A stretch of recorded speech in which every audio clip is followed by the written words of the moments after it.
Dans la famille des Dioscoreaceae, il y a deux espèces qui font l'objet d'observations dans les collections. La première, originaire d'Afrique, développe la moitié de son codex en surface et comme son nom l'indique, elle ressemble à un pied d'éléphant. Cette espèce, au développement lent et à la culture délicate, qui en période de végétation produit de fines tiges grimpantes, s'enroulant aux autres végétaux l'environnant et dont les feuilles et les fruits sont semblables à la deuxième espèce, le Thammus communis.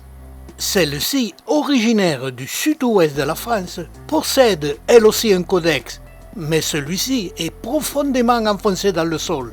Cette espèce crée le gel, ses racines napiformes peuvent atteindre 60 cm sur 5 à 6 cm de diamètre. Elle est recherchée par les spécialistes du nord de l'Europe et surtout par les Allemands, qui la cultivent en vase avec un codex à moitié enfoncé dans le sol. Chez nous, dès le printemps, ce Thammus communis développe ses fines tiges grimpantes qui s'enroulent sur les végétaux environnants. En donnant des feuilles luisantes mais triangulaires, les tiges peuvent atteindre 3 à 4 mètres de longueur. Elles craignent les dernières gelées printanières et les fleurs sont insignifiantes. Elles se développent en bouquets qui, dès le mois de mai, donneront des grappes de fruits verts. Et dès le mois de juin, les feuilles commencent à sécher, en ne laissant sur les tiges privées de feuilles que les fruits verts, qui fin juin ou début juillet mûriront en devenant tout rouges. Dans le monde végétal, cette couleur au rouge vif, en général, signale la toxicité de la plante. Et dans le cas de cette espèce, Thammus communis, sur toutes les revues et ouvrages spécialisés, cette espèce est signalée comme toxique. Et les graines, elles, ne sont pas toxiques, puisque les oiseaux les consomment.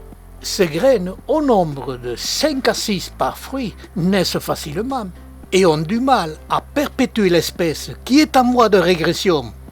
Car cette espèce, Thammus communis, appelée en languedocien Ripuntius, fait l'objet au printemps d'une récolte intensive, souvent présentée par les grands journaux locaux. Pourtant, cette plante est toxique et consommée en quantité répétitive, elle bloque les reins et elle fait l'objet d'une grande cueillette et d'un commerce très local se limitant au département du Tarn.